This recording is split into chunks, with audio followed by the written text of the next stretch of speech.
JoJo আর গোবিন্দবাবু দাঁড়িয়ে পড়ে। 6 নম্বর বাড়ির দরজা খুলে একজন বেশ মধ্যবয়স্ক লোক বেরিয়ে আসে। খালি গা, কাঁধের উপর একটা লাল রঙের কাপড় ঝুলছে কেবল, কপালে ঠিক মাঝখানে সিঁদুর দিয়ে তিলক কাটা, দাড়ি গোঁফ কামানো গাল।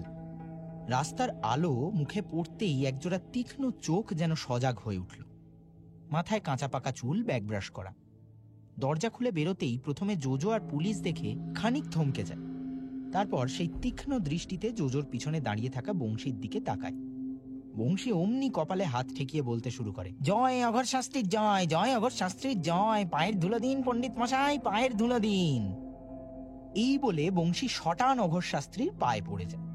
তারপর নমস্কার করে উঠে বলে, পণ্ডিত মশাই, আপনি জানেন না আপনার বাড়ির সামনে আজ একটা খুন হয়ে গেছে।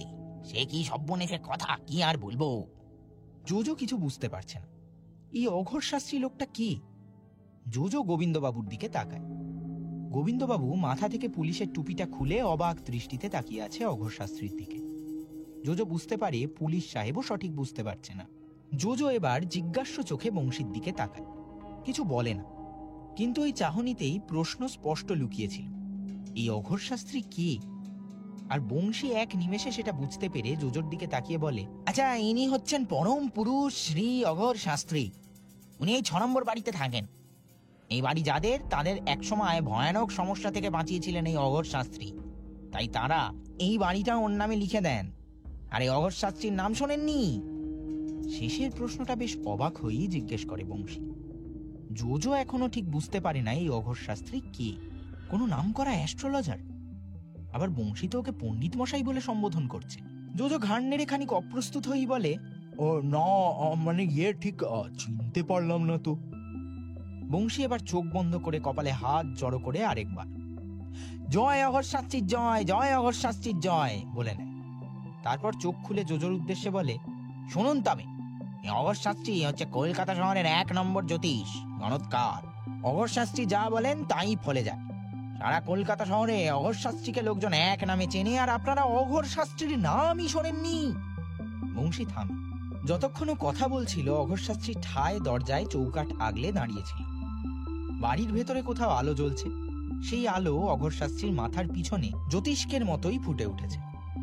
এক ঝলক দেখলে যে কেউ ভাববে কোনো দৈব শক্তির দ্বারাই আলোক ছটা তৈরি করা হয়েছে। বংশীর কথা শেষ হওয়া মাত্র অঘোর শাস্ত্রী শান্ত শীতল কণ্ঠে বলে, আহ বংশী, বলি হচ্ছেটা কি? আমাকে নাই চিনে থাকতে পারেন, এতে এভাবে বলার কি আছে? এই পৃথিবীতে কত কোটি লোক বাস করে, সবাই সবাইকে চিনবে তা কি কখনো সম্ভব? আমি তো নগণ্য এক জীব ব্যতীত আর কিছুই না। তোরাই আমাকে মাথায় তুলে রেখেছিস। আমার স্থান তো ওই মা কালীর পায়ের কাছেই। জয় মা, জয় জয় মা।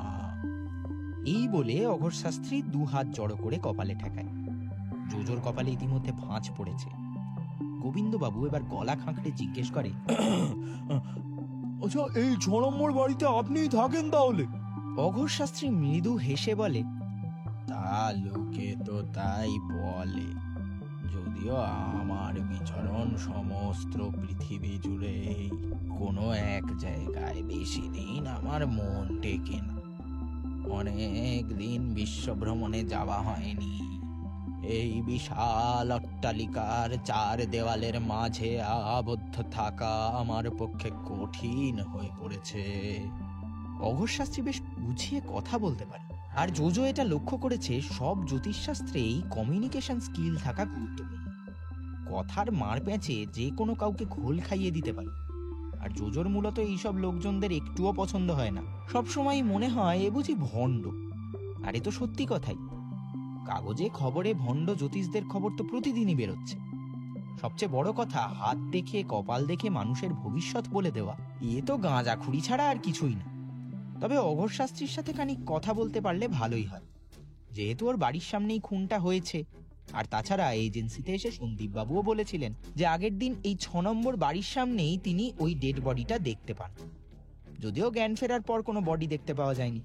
অন্ধগলির মধ্যে লোকজনের ভিড় অনেকটাই কমে এসেছে। রাতও হচ্ছে। জোজো এবার অঘোষ শাস্ত্রীর দিকে তাকিয়ে বলে, নমস্কার।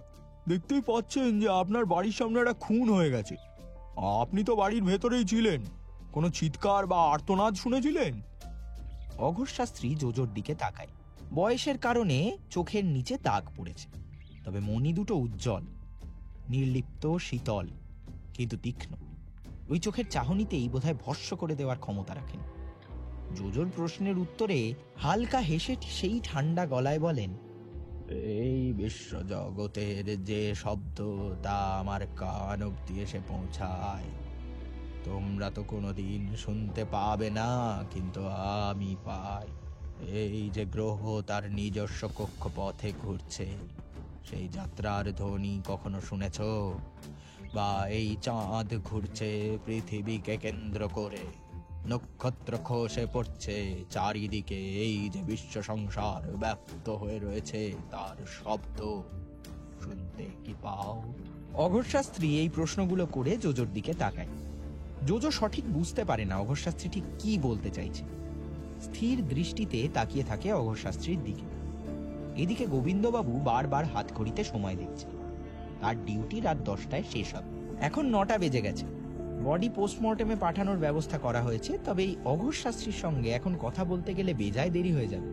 তাই গোবিন্দবাবু জোজোকে উদ্দেশ্য করে ফিস করে বলে, চলো ভাইয়া, এখানে দাঁড়িয়ে ওই শাস্ত্রীর সঙ্গে কথা বলে কোনো লাভ নেই, দেরি হয়ে যাচ্ছে খুব। তবে জোজোর কথায় কান দিল। ও এক দৃষ্টে তাকিয়ে আছে অঘোষ শাস্ত্রীর দিকে। লোকটা ভারী অদ্ভুত।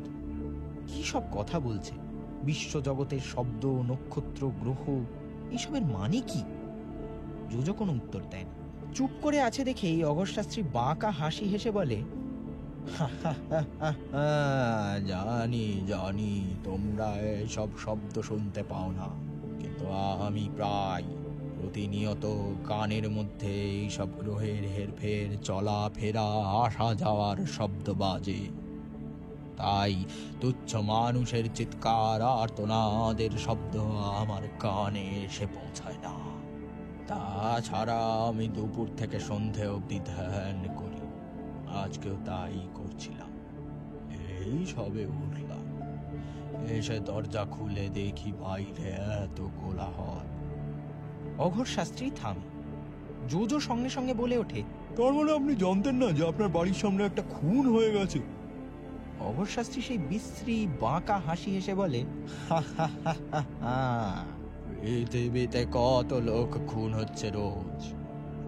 আমরাও তো নিজেদেরকে খুন করে পরের দিনের জন্য অন্য একটা মানুষ হয়ে জন্ম নিচ্ছি। গতকালের তুমিকে খুন করে আজ নতুন এক তুমি হয়ে জন্ম নেওয়া, এটাই তো চক্রাকারে ঘটছে। তাই কোনো মানুষ খুনি আমাকে স্পর্শ করতে পারে না। এইসবের ঊর্ধ্বে উঠতে হবে আমাদের। জোজো বুঝতে পারে এই অঘোষ শাস্ত্রী লোকটা মোটেই সুবিধা না। এর কথাবার্তার মধ্যে লোককে চমকে দেওয়ার একটা প্রবণতা আছে, আর সেই চমকেই চলেছে এতদিন। তবে এর সাথে খানি কথা বলতে পারলে ভালো হতো। কিন্তু অফিসার গোবিন্দ সমানে জোজোকে তাড়া দিচ্ছে। এই চলো, অর্ণবের বাড়ি যেতে হবে তো। ওই তো প্রথম সন্দীপের ডেড বডিটা দেখতে পায়। ও জোজো ভাইয়া, চলো চলো, বড্ড দেরি হয়ে যাচ্ছে। আমার আজ 10টায় ডিউটি শেষ হবে, চটপট দেখা করে বাড়ি যেতে হবে। জোজো চলো চলো। এত ঘ্যান ঘ্যান করছিল যে বাধ্য হয়েই জোজো বলে, ঠিক আছে চলুন। কিন্তু তারপরেই অঘোষ শাস্ত্রীর দিকে তাকিয়ে বলে, আপনার সাথে পরে দরকার পড়লে কথা বলতে আসবো, এখন চললাম। এই বলে জোজো হাঁটা লাগায়। অফিসার গোবিন্দ ওর পিছু পিছু হাঁটা শুরু করে। বংশী অঘোষ শাস্ত্রীর বাড়ির বাইরে দাঁড়িয়ে আছে। অঘোষ শাস্ত্রী স্বয়ং দরজার চৌকাঠে দাঁড়িয়ে মুখে বাঁকা হাসি নিয়ে, অবশ্যই আসবেন, আমি আছি।